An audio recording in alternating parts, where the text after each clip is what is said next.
आप सभी को हमारे YouTube चैनल नॉलेज तक में स्वागत है।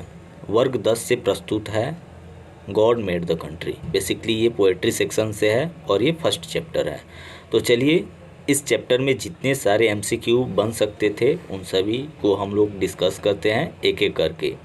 तो पहला हमारा क्वेश्चन है कि who wrote the poetry God made the country, मतलब कि ये जो चैप्टर है गॉड मेड द कंट्री इसको किसने लिखा है। तो ऑप्शन ए में है विलियम वर्ड्सवर्थ, बी में है विलियम कॉपर और सी में है अलेक्जेंडर पोप और डी में है दुर्गा प्रसाद और सी में है देवी प्रसाद पांडा। तो बेसिकली इस पोएम को लिखे हैं विलियम कॉपर ने। तो इसका सही आंसर हो जाएगा ऑप्शन नंबर बी। चलिए नेक्स्ट क्वेश्चन की तरफ चलते हैं। तो सेकंड क्वेश्चन पे चले उससे पहले थोड़ा सा आप लोग को हम बता दें इस पोएम के बारे में। बेसिकली विलियम कॉपर शहर और गांव की तुलना एक दूसरे से किए हुए हैं और इन्होंने गांव की सुंदरता के बारे में बताया और शहर में क्या आपको हानि हो रहा है और गांव में आपको क्या फ़ायदा होता है। इन सभी चीज़ों को उन्होंने एक एक करके वर्णन किया है और गाँव की जो प्राकृतिक सुंदरता होती है उसको वो बताने का कोशिश किए हैं। तो चलिए हमारा सेकंड क्वेश्चन है कि William Cowper may be said to be giving in his poem a foretaste of the poetry of dot dot dot. इसका मतलब कि विलियम कॉपर के द्वारा जो भी जितने भी पोएट्री सेक्शन में जो भी चीज़ लिखा जाता है ये पूर्वानुभाव देता है किस पोएट का। तो इसका आंसर हो जाएगा वर्ड्सवर्थ। देखिए दोनों ही विलियम कॉपर और विलियम वर्ड्सवर्थ ये नेचर के बारे में लिखते हैं और नेचर के बारे में लिखने की वजह से ही जो विलियम कॉपर का जो भी पोएट्री का जो भी चीज़ है जो जितने भी पोएम है वो फॉर टेस्ट देता है, यानी पूर्वाभाव देता है वर्ड्सवर्थ के द्वारा लिखे गए पोएम का। मतलब दोनों का जो भाव होता है पोएम में कविता में वो एक जैसा होता है। तो क्वेश्चन नंबर 2 का ऑप्शन हो जाएगा ए विलियम वर्ड्सवर्थ। चलिए थर्ड क्वेश्चन की तरफ चलते हैं। थर्ड क्वेश्चन हमारा है कि according to the poetry who made the town. अब इस पोएट्री के अनुसार गॉड मेड द कंट्री, इस पोएम के अनुसार हु मेड द टाउन, शहर को किसने बनाया है। तो जब आप इस चैप्टर को पढ़िएगा और इसका जो फर्स्ट स्टेंजा का फर्स्ट लाइन पढ़िएगा God made the country and man made the town, तो आपको वहीं से इसका आंसर मिल जाएगा कि मैन मेड द टाउन। तो आदमी ने शहर को बनाया है और गांव और देहात को भगवान ने बनाया है। तो इसका सही आंसर हो जाएगा ऑप्शन नंबर सी। चलिए 4 नंबर क्वेश्चन देखते हैं। 4 हमारा है कि where do you find health and virtue. आपको हेल्थ और वर्च्यू यानी स्वास्थ्य और सदाचार कहाँ देखने के लिए मिलता है। तो इसका आंसर हो जाएगा विलेज। आपको गांव में हेल्थ और वर्च्यू दोनों देखने के लिए मिलता है। चलिए क्वेश्चन नंबर 5 में देखते हैं क्या है। क्वेश्चन नंबर 5 हमारा है कि why were groves planted. Groves मतलब होता है पेड़ पौधा झाड़ी वगैरह।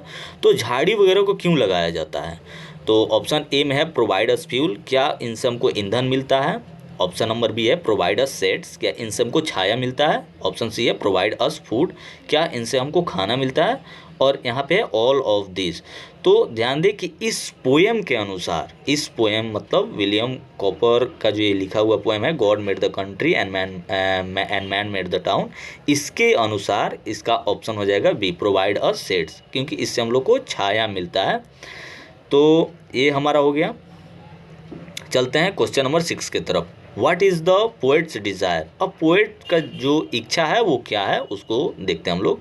तो ऑप्शन ए है कि टू एंजॉय कंफर्टेबल कंडीशन, उनको बहुत ही आरामदेह सिचुएशन में जीने का मन है।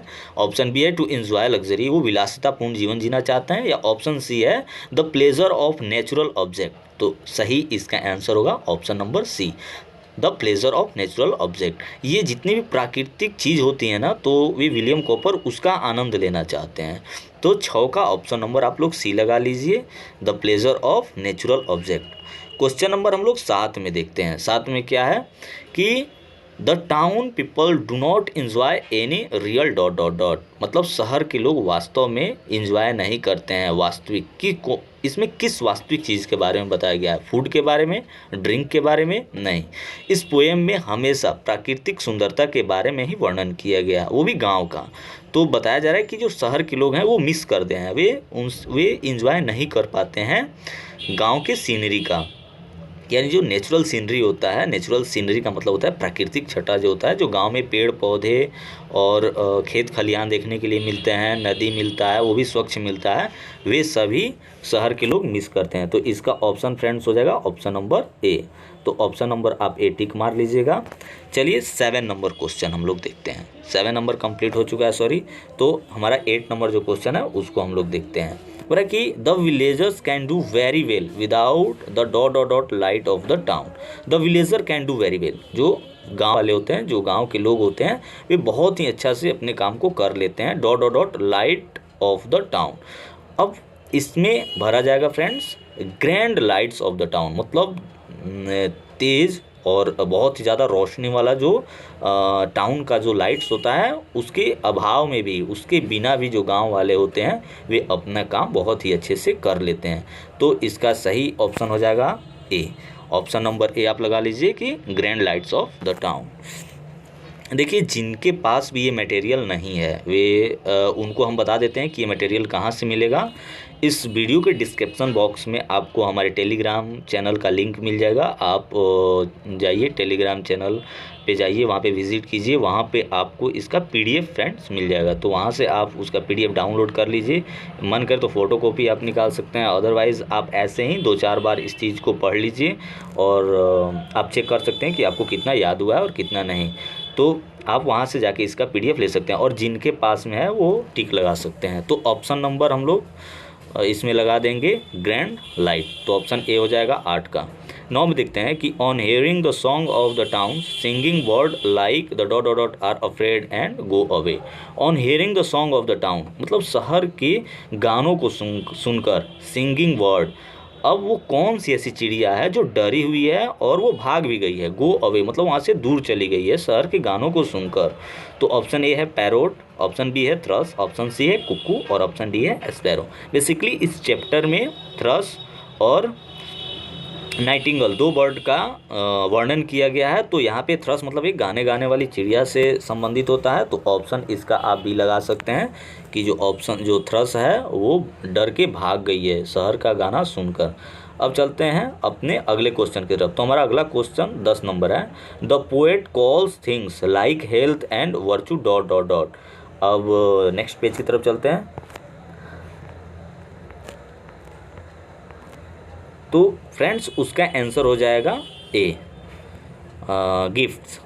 और 11 नंबर हमारा क्वेश्चन है कि William copper was born in. तो विलियम कॉपर का जन्म कब होता है फ्रेंड्स? तो इनका विलियम कॉपर का जन्म हुआ था 1731 में, यानी 1731। तो ऑप्शन डी ही इसका आंसर सही हो जाएगा। 12 नंबर क्वेश्चन देखते हैं कि विलियम कॉपर डेड इन। विलियम कॉपर का डेथ कब होता है? तो इसका भी ऑप्शन सी हो जाएगा। 18 सेंचुरी में यानी 1800 में इनका डेथ हो जाता है। और 13 नंबर हम लोग क्वेश्चन देखते हैं। 13 नंबर क्वेश्चन है like whom the poet did not hesitate in giving clear cut opinion about the issues of his time. अपने समय के जितने भी मुद्दे होते थे, विलियम कॉपर के समय में जितने भी वहाँ के सामाजिक मुद्दे होते थे या किसी तरह के मुद्दे होते थे, उन पर वे बेबाक राय देते थे। वे किसी तरह से घबराते नहीं थे, हेजिटेट नहीं करते हैं। तो बताया जा रहा है कि like home the poet did not hesitate, मतलब किन की तरह जो पोएट हैं विलियम कॉपर वो हेजिटेट नहीं करते थे क्लियर कट ओपिनियन देने में। तो इसका आंसर हो जाएगा विलियम वर्ड्सवर्थ। तो ऑप्शन सी आप लगा लीजिए, 13 का सी हो जाएगा। विलियम वर्ड्सवर्थ की तरह विलियम कॉपर भी एक क्लियर कट ओपिनियन देते थे उनके समय में जितने भी मुद्दे होते थे उन सभी पर। चलिए हम लोग नेक्स्ट क्वेश्चन की तरफ चलते हैं। तो नेक्स्ट हमारा 14 नंबर क्वेश्चन है। तो 14 नंबर क्वेश्चन को हम लोग देखते हैं कि a two wheeled horse drawn vehicles used in olden times. मतलब टू व्हील्ड मतलब 2 चक्कों वाला, हॉर्स ड्रॉन मतलब जो घोड़े से खींचा जाता हो, व्हीकल मतलब सवारी, यूज्ड इन ओल्डन टाइम्स पुराने समय में 2 चक्कों वाला वो कौन सा ऐसा सवारी था जो घोड़े के द्वारा खींचा जाता था। फ्रेंड्स आज भी बारात में इसका यूज किया जाता है। तो आप लोग को पता होगा इसको रथ बोलते हैं और रथ को इंग्लिश में बोलते हैं चैरियोट। तो ऑप्शन इसका डी हो जाएगा। यहाँ पे ऑप्शन वैसे डी लिखे नहीं है, ऑप्शन सी था, तो ऑप्शन डी मार लीजिए। चैरियोट जो था ये पुराने ज़माने में यूज किया जाता था। इसमें 2 घोड़ों का यूज किया जाता था और 2 चक्के भी होते थे, कभी कभी सिंगल घोड़ा का भी यूज किया जाता था। तो चलिए हमारा नेक्स्ट क्वेश्चन है 15 number. Why is the thrush scared and the nightingale offended. यहाँ पे कि why is the thrush scared मतलब ये जो गाने गाने वाली चिड़िया है वो क्यों डरी हुई है, एंड नाइटिंगल ऑफेंडेड, और जो ऑफेंडेड का मतलब होता है एक तरह से अप्रसन्न हो जाना, नाखुश हो जाना, और जो बुलबुल है वो नाखुश क्यों है। तो ऑप्शन ए है to hear the voice of the poet, नहीं, उन्होंने पोएट का आवाज़ सुन के ऐसा कुछ नहीं किया है। तो ऑप्शन बी देखते हैं, to hear the song of the village, गाँव वालों का गीत सुनकर क्या नाइटिंगल ऑफेंडेड है, नहीं, ऐसा नहीं है। To hear the song of the town, हाँ, शहर वालों का गीत सुन के जो नाइटिंगल है वो ऑफेंडेड है, और जो थ्रस है वो स्केर्ड है, और गो अवे वो भाग भी गई है। तो इसका सही ऑप्शन फ्रेंड्स हो जाएगा ऑप्शन नंबर सी। तो ऑप्शन नंबर आप सी लगा लीजिए। चलिए हम लोग नेक्स्ट क्वेश्चन की तरफ चलते हैं। नेक्स्ट हमारा 60 नंबर क्वेश्चन है। अब 60 नंबर क्वेश्चन में कि हेल्थ एंड गुडनेस मतलब स्वास्थ्य और अच्छापन our life dot dot dot. तो डायरेक्ट इसका आंसर हो जाएगा फ्रेंड्स स्वीट। हमारा जो हेल्थ है और गुडनेस है हमारे जीवन को क्या बना देता है, बहुत ही मीठा बना देता है, खुशहाल बना देता है। तो आप ऑप्शन नंबर सी मार लीजिए। 17 नंबर में देखते हैं। 17 नंबर क्वेश्चन को एक बार हम लोग पढ़ते हैं। 17 नंबर में कि that dot dot dot holds out all should must abundance मतलब वो क्या ऐसा चीज़ है जो बहुत ज़्यादा प्रचुरता में होना चाहिए किसी के लिए भी, वो है हमारा लाइफ बहुत ज़्यादा होना चाहिए। तो 17 का हो जाएगा ऑप्शन नंबर ए। चलिए हम लोग नेक्स्ट क्वेश्चन की तरफ चलते हैं। नेक्स्ट क्वेश्चन हमारा है 80 नंबर कि where is the life least threaten मतलब थ्रेटेन मतलब होता है डरा हुआ, एकदम से सहमा हुआ। तो लिस्ट मतलब होता है एकदम कम से कम, ना के बराबर। तो जीवन कहाँ पे एकदम ना के बराबर डरा हुआ है। तो इस पोएम के अनुसार इसका जवाब देना है फ्रेंड्स। तो इस पोएम के अनुसार गाँव की झाड़ियों में, चूँकि in the fields and groups, गांव की जो झाड़ियाँ होती है, जो खेत होते हैं, उसमें जो जीवन होता है वो बहुत कम डरा हुआ होता है पोएट के अनुसार, विलियम कॉपर के अनुसार।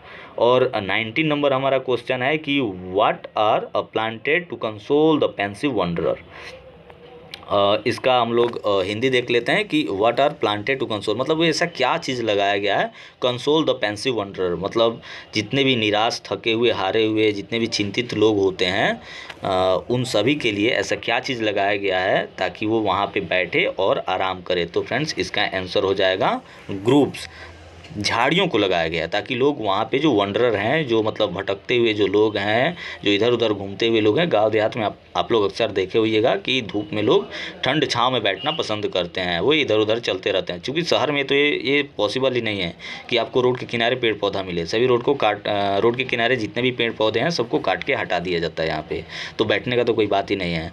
तो गाँव में बेसिकली रोड के किनारे पेड़ पौधों को लगा दिया जाता है ताकि जो राहगीर होते हैं, जो वंडरर होते हैं, जो रोड पे चलने वाले थे, जो भटकने वाले होते हैं, वे अपने थोड़ा सा छाँव में बैठ के थोड़ा शीतल छाया का अनुभव कर सकें। तो इसका ए हो जाएगा 19 का ए। अब 20 में देखते हैं कि the moon beams lights between dot dot dot. The moon beam मतलब होता है जो चंद्रमा का जो एकदम मंद प्रकाश होता है ना, स्लाइड्स मतलब फिसलता है बिटवीन, किससे होकर वो नीचे आता है। तो ऑप्शन ए है द स्लीपिंग लीव्स। हाँ, इसका सही आंसर यही है, द स्लीपिंग लीव्स यानी सोई हुई पत्तियों से जो मून बीम होता है, जो चंद्रमा का जो मंद प्रकाश होता है, वो उन पत्तियों से होते हुए ज़मीन पे पड़ता है। तो ऑप्शन इसका ए आप लोग मार लीजिए, ऑप्शन ए इसका सही हो जाएगा।